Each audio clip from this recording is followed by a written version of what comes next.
Hello दोस्तों, स्वागत है आपका मेरे चैनल में। आज के इस वीडियो में हम देखेंगे एक्सपोनेंट्स रूल। तो चलिए वीडियो को शुरू करते हैं।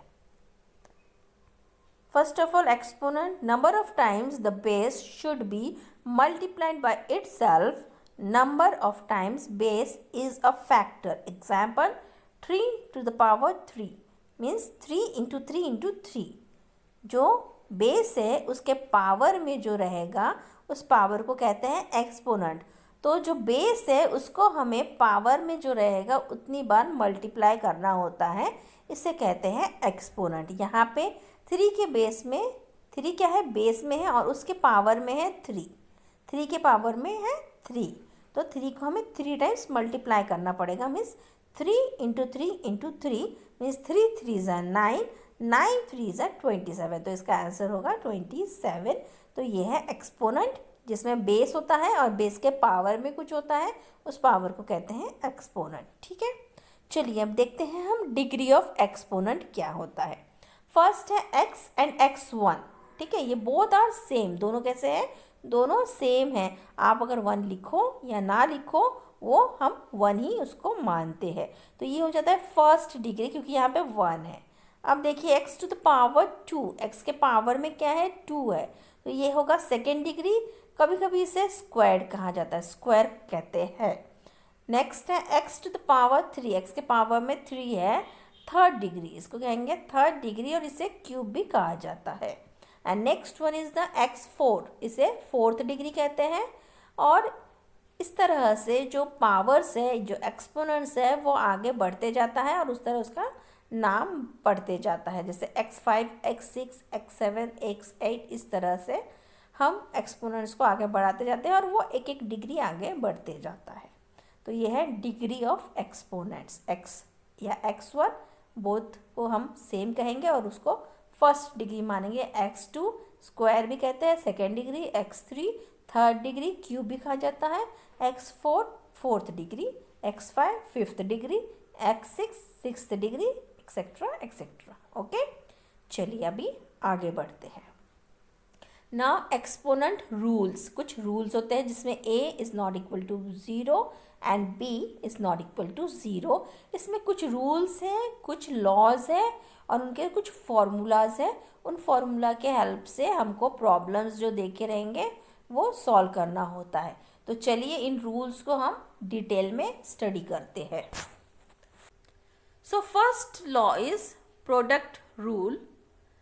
इसमें देखिए जो बेस है x to the power m into x to the power n। ठीक है, इसमें बेस जो है वो सेम है, दैट इज x, लेकिन पावर्स जो है वो अलग है और ये मल्टीप्लाई किया हुआ है। तो जब मल्टीप्लाई किया जाता है और दोनों का बेस सेम होता है, पावर्स अलग होते हैं, तब हम क्या करते हैं, बेस को एक बार लिखते हैं और पावर्स को हम प्लस कर देते हैं। तो इसे कहते हैं प्रोडक्ट रूल। ठीक है, जहाँ पे हम मल्टीप्लाई कर रहे हैं दो सेम बेस को, लेकिन पावर्स अलग है, तो हम क्या करेंगे, बेस एक ही बार लेंगे और पावर्स को हम ऐड कर देंगे। एग्जाम्पल देखिए यहाँ पे 2 to the power 4 into 2 to the power 3। तो यहाँ पे बेस क्या है, बेस है 2, सेम है, लेकिन इसकी पावर्स अलग है। एक जगह 4 है, एक जगह 3 है, तो 4 + 3 कर देंगे। 4 + 3 करेंगे तो क्या आएगा, 7।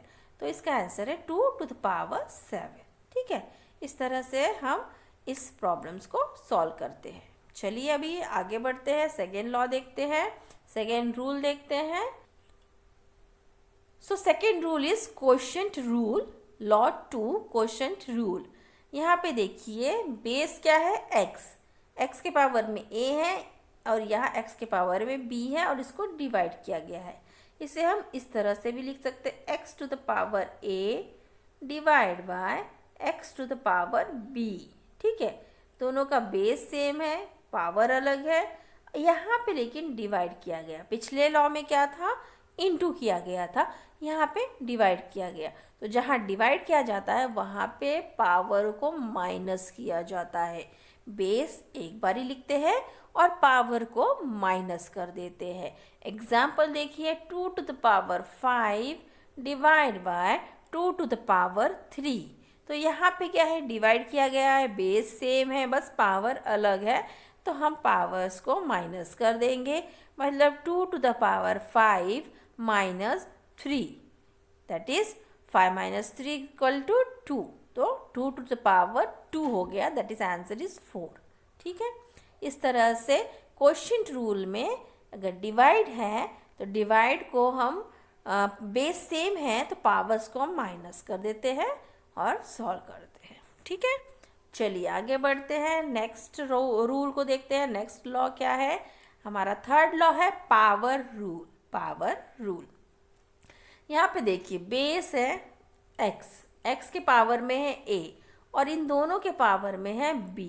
ठीक है, तो इस तरह से जहाँ बेस है उसके पावर में कुछ है और उसके भी पावर में कुछ है, तो इस जगह हम बेस को एक बार लेते हैं और दोनों पावर्स को मल्टीप्लाई कर देते हैं।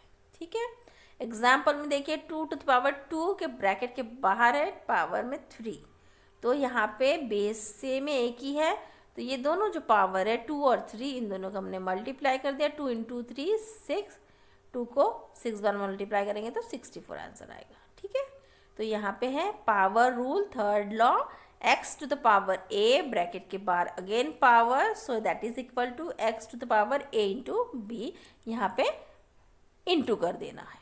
ठीक है, चलिए आगे बढ़ते हैं। Next is the power of a product rule. Power of a product rule, law fourth. तो यहाँ पे देखिए x और y दो बेस है, इनके पावर में a है, पावर में a, बेस अलग अलग है पावर सेम है, तो यहाँ पे पावर को हम अलग अलग कर देंगे, दोनों बेस के साथ हम दे देंगे। जैसे यहाँ पे x के पावर में a आ गया, y के पावर में a आ गया, मतलब जब दो बेस मल्टीप्लाई में है पावर एक है तो दोनों बेस को अलग अलग पावर दे देना है।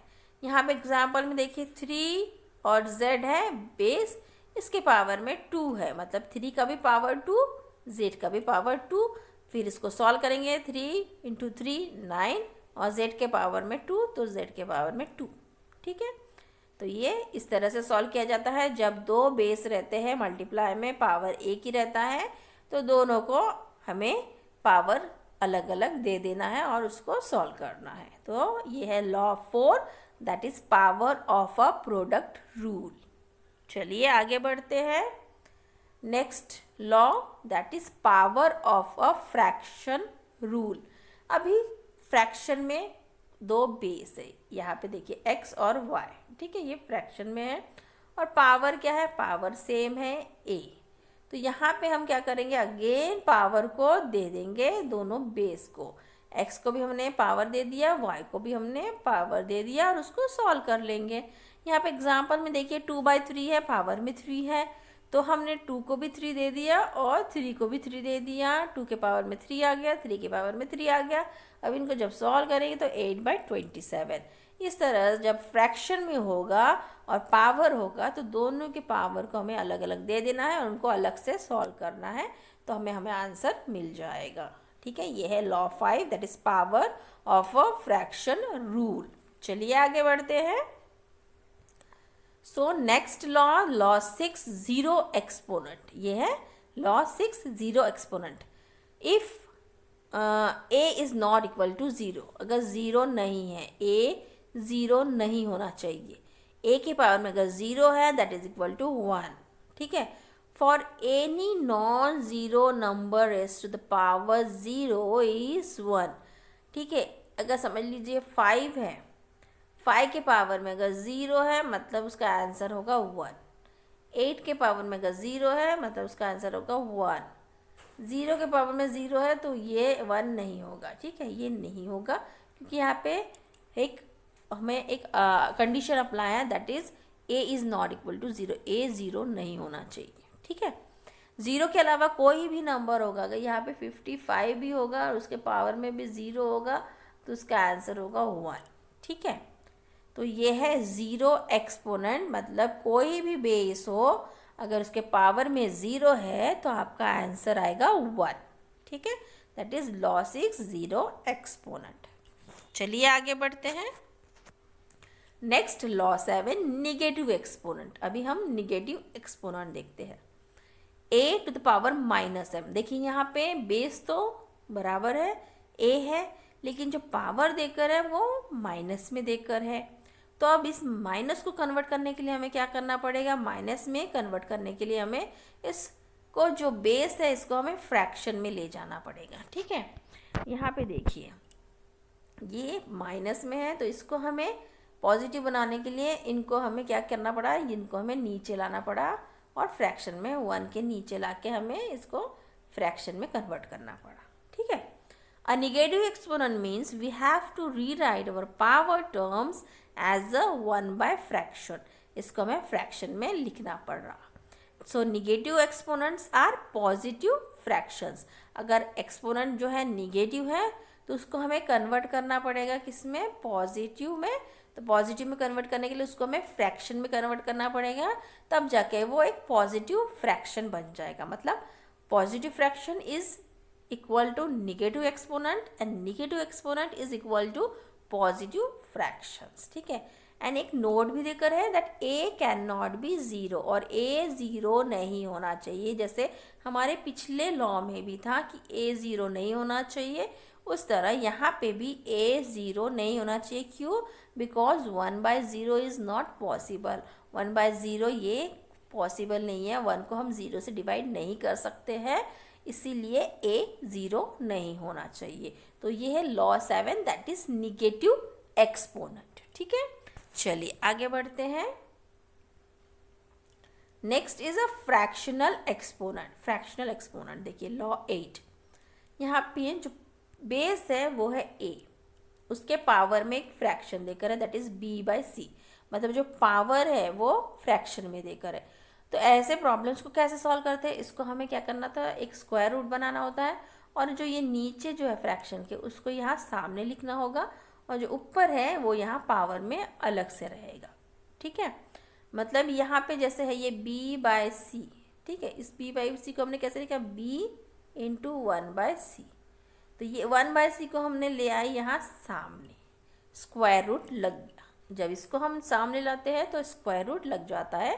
तो यहाँ पे देखिए स्क्वायर रूट है, स्क्वायर रूट के सामने ये c आ गया, और यहाँ पे हमारा बेस है, और यहाँ पे b अलग से पावर में आ गया। ठीक है, देखिए एग्जाम्पल देकर है 4 3/2।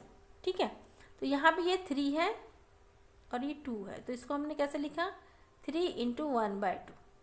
ये 1/2 को हमने यहाँ पे स्क्वायर रूट बना दिया, यहाँ पे 2 लिख लिया, और ये जो 3 था ये 3 हमने यहाँ पे अलग से लिख लिया। अब 4 को हम 3 टाइम्स मल्टीप्लाई करेंगे, देन इट इज़ कम 64 हो जाएगा। 64 का स्क्वायर रूट क्या होगा, 8 × 8 64 होता है। तो 64 का स्क्वायर रूट निकालेंगे तो क्या हो जाएगा, 8 हो जाएगा। तो इसका आंसर क्या है, 4 3/2 इज इक्वल टू 8। तो ये है फ्रैक्शनल एक्सपोनेंट लॉ 8। इस तरह से अगर पावर जो है हमारा एक्सपोनेंट जो है वो अगर फ्रैक्शन में देके रहेगा तो उसको इस तरह से सॉल्व किया जाता है। ठीक है, चलिए अब आगे बढ़ते हैं। नेक्स्ट है एक अनदर रूल है दैट इज़ लॉ 9, जो मैंने यहाँ पे लॉ 9 दिया है इसको, कि अगर कोई भी बेस है उसके पावर में अगर 1 है that is equal to that base itself. ठीक है, जैसे कि हमने देखा था सबसे पहले जो उसके डिग्रीज थे उसमें हमने देखा था कि x और जो x के पावर में 1 है बोथ आर सेम। वही यहाँ पर है कि अगर कोई भी नंबर है, ठीक है, कोई भी नंबर अगर मान लीजिए 9 है, 9 के पावर में अगर 1 है तो उसको हम 9 ही पकड़ेंगे। ठीक है, जैसे any number raise to the power 1 is the number itself, वो नंबर ही होगा। जैसे a पावर 1 है तो वो a ही होगा, x पावर 1 है तो वो x ही होगा। उसी तरह 999 के पावर में अगर 1 है तो वो 999 ही होगा। ठीक है, तो ये मैंने अलग से एक नया रूल बना दिया है that is law 9। Another rule of exponent that is power में अगर 1 है तो उसे हम कैसे सॉल्व करेंगे, तो मतलब वो नंबर जो है वही नंबर ही उसका आंसर होगा। ठीक है, तो यहाँ मैं ये वीडियो को ख़त्म करती हूँ। मेरे वीडियो को देखने के लिए धन्यवाद। अगर आपको कोई भी डाउट है तो मुझे कमेंट बॉक्स पे लिखिए, मैं उसको सॉल्व करने की पूरी कोशिश करूँगी। और अपने नेक्स्ट वीडियोज़ में मैं इन जो रूल्स है इससे रिलेटेड कुछ प्रॉब्लम्स है वो मैं आपको सॉल्व करके बताऊँगी। और अगर आप चाहोगे तो मैं एक एक रूल को अलग अलग वीडियो बना के उनको अच्छे से एक्सप्लेन करूँगी डिटेल में विथ एग्जाम्पल्स। तो मुझे अगर ऐसे वीडियोस आपको चाहिए तो मुझे कमेंट बॉक्स में लिख के भेजिए, तो मैं वैसे वीडियोस आपको बना के डाउनलोड कर दूँगी। ठीक है, चलिए मिलते हैं नेक्स्ट वीडियो में। Till then bye bye.